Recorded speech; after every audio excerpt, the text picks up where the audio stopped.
The Galactic Council chambers fell silent as Ambassador Sarah Chen stood from her seat, her hands steady despite the magnitude of what she was about to announce. Around the vast circular hall, representatives from 47 species watched, with varying degrees of curiosity, disdain, and barely concealed amusement. The humans, after all, were the newest members, barely 2 centuries in the Council compared to some civilizations that had held their seats for millennia. "Honored representatives," Sarah began, her voice carrying clearly through the chambers. "Acoustics. After careful deliberation, humanity formally withdraws from the Galactic Council, effective immediately." The reaction was instant. Chittering from the insectoid Zephyrians, low rumbles from the massive Gorlakians, and what could only be described as laughter from the crystalline Etherians. Council Prime Vorthak, a towering reptilian whose species had dominated galactic politics for over 3,000 years, raised one clawed hand for silence. "Ambassador Chen," Vorthak's voice dripped with condescension.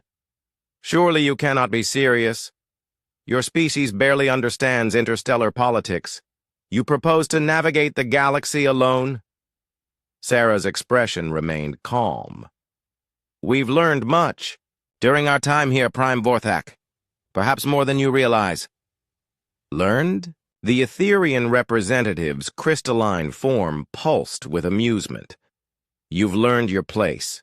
As junior partners, resource gatherers for your betters, without council protection, human space will be carved up within a solar cycle." "We'll see," Sarah replied simply. As she gathered her materials, the Zephyrian ambassador clicked rapidly in their native tongue before switching to standard galactic. "This is foolishness. The trade routes alone will cripple you. No council species will deal with outcasts." Sarah paused at the chamber doors. "Counselor Zekthis, with respect, I believe you underestimate both human ingenuity and the value we bring to any partnership." She smiled, though it didn't reach her eyes. "But you'll discover that soon enough."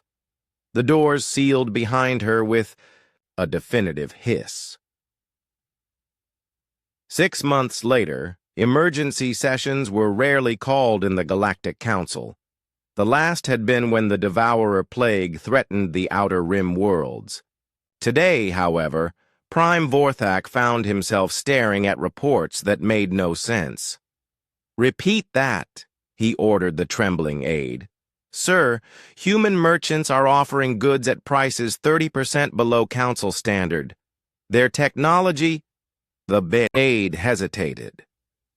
"It appears to have advanced significantly. They're fulfilling contracts that our own members cannot match." Across the chamber, similar conversations were taking place. The Zephyrian trade delegation had lost 3 major shipping contracts to human firms.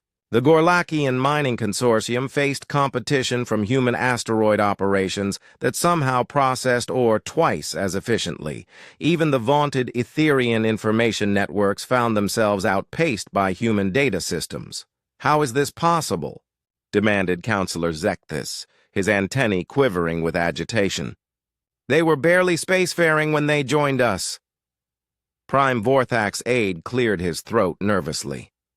"Sir, there are reports that humans have made contact with several non-council species. The Wanderer fleets, the free colonies, even rumors about the silent cartels." The chamber erupted in alarmed chittering and roars. The non-council species were considered outcasts, pirates, or worse.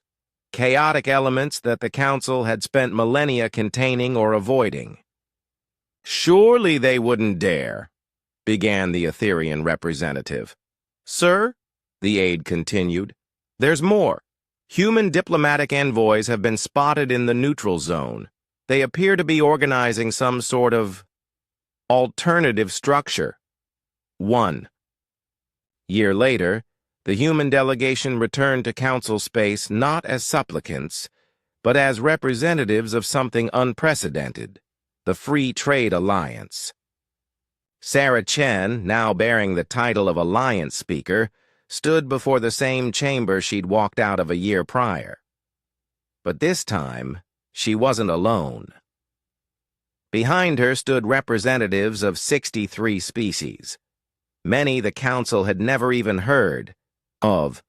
Pirates who'd become merchants, colony worlds that had developed in isolation, nomadic fleets that had wandered the galaxy's edges, all united under a simple principle that humanity had proposed: voluntary cooperation based on mutual benefit, not hierarchical dominance.